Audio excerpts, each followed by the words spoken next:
Scribbles and Rhymes proudly presents Henrietta, written by Lucy Rose, illustrated by Shawna Campbell, audio performance by Phoebe Batteson-Brown.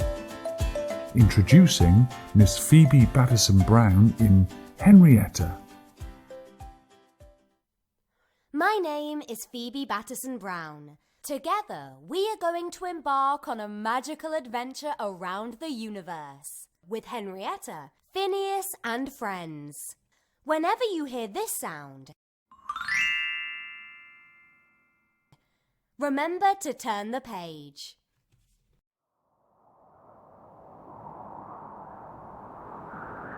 On a night not so long ago, Henrietta was awfully sad because she could feel that summer was coming to a close. The end of this particular summer meant that she would soon be turning 11, which is around the age when boys and girls began to lose sight of magic. She had already begun to see it in some of her friends. Henrietta sighed as she watched the rustling trees. The leaves had already begun to change to red and gold. The branches would soon be bare, and she would no longer be able to wonder what strange and fantastical creatures hid among their leaves. This was one of the last nights that she could watch the stars twinkle through her open bedroom window, because soon it would be shut tight against the cool autumn wind. As Henrietta sat sadly and frowned, she was interrupted by a little noise just below her windowsill. How could anything have climbed up to my window? She asked herself. Henrietta inched closer toward the window and leaned her head out into the night. She was understandably surprised to see a dorsal fin floating by.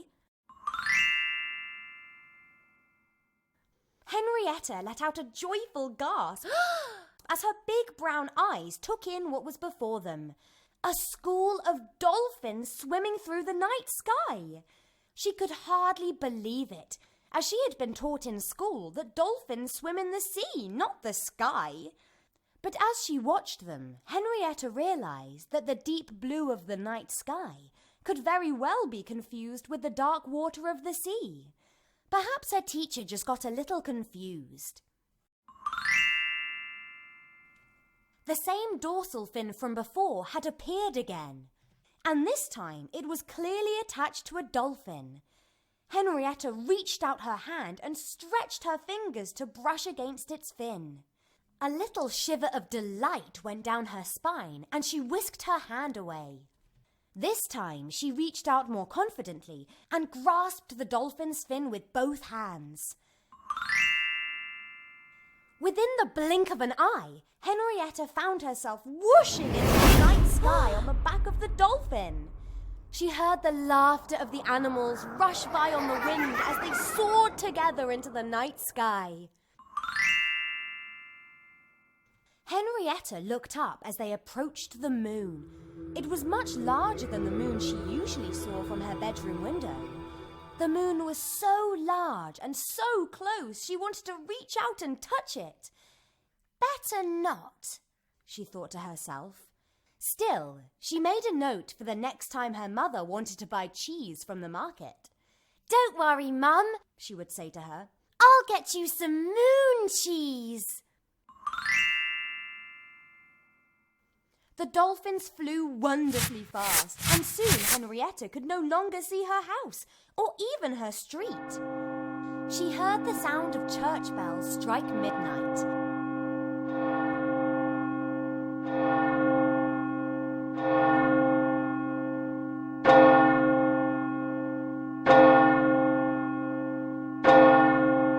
And in front of her grew the brightly lit dome of St. Peter's Basilica. The dolphins soared around it, and Henrietta could see for miles and miles. She didn't think she was very close to home anymore because the streets here were cobbled. Both girl and dolphin skimmed the surface of the river. Henrietta bent down and let her hands trail in the water. Crickets on the riverbank lifted their top hats to her, and young fish swam up to blow bubbles of greeting. It was then that the dolphin turned its head around to look at Henrietta. "Hello, my name is Phineas," he said. "Oh my goodness," gasped Henrietta. "I didn't realize you could talk. How terribly rude of me. My name is Henrietta." "Pleasure to meet you," replied Phineas. "Is there anywhere in particular you'd like to go?" "Well," thought Henrietta, "I've always wanted to swim in the Atlantic Ocean." "No problem," said Phineas, and Henrietta almost fell over backwards. Whoa! As they zoomed across the country, lands, fields, and town lights whipping by them. Henrietta saw a huge mass of darkness ahead of them. They had reached the sea. "Take a deep breath," said Phineas. Henrietta took a huge gulp of air, her cheeks bulging. He banked upwards and then plunged beneath the moonlit waves. The cold water gave Henrietta a shock. Henrietta managed to open her eyes under the water, and they grew large in wonder. There was an entire world under the sea. Mermen and mermaids, conch shells, turtle shells, schools of fish and fish in schools. Henrietta had always thought there was more to know beyond her house on Garden Avenue. Phineas turned his head to her again. "What do you think?" he asked. "It's magical," gurgled Henrietta. Phineas gave her a wide smile and then shot out of the water and back into the night sky. In the company of the sparkling moon and twinkling starlight, Henrietta and Phineas joyfully surfed the rolling ocean waves. The wind quickly blew Henrietta's hair dry, as she, quite sleepy now, laid her head against Phineas's back. "Home, sweet home," said Phineas. Henrietta raised her head and saw the light from her window. She slid off his back into her room. "Phineas," said Henrietta, "thank you so much for this evening." "You're welcome," said Phineas with a nod and a smile. "There's so much more out there, you know. Make sure you don't wait too long to see it." "I won't," Henrietta promised. "Good night, Phineas." "Good night, Henrietta," said the dolphin, as he and his dorsal fin disappeared into the night sky once again.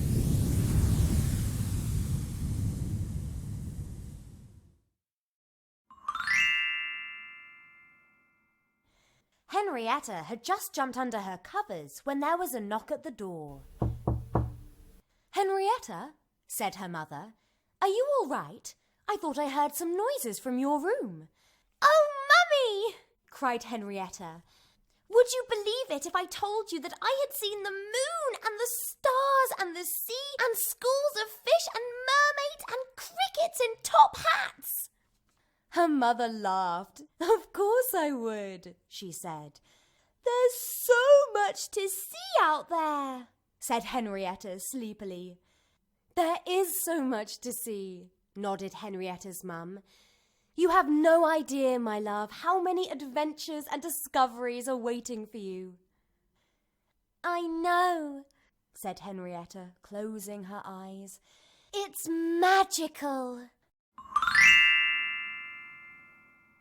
Henrietta's mother tucked the blankets tight around her, and Henrietta wriggled happily inside.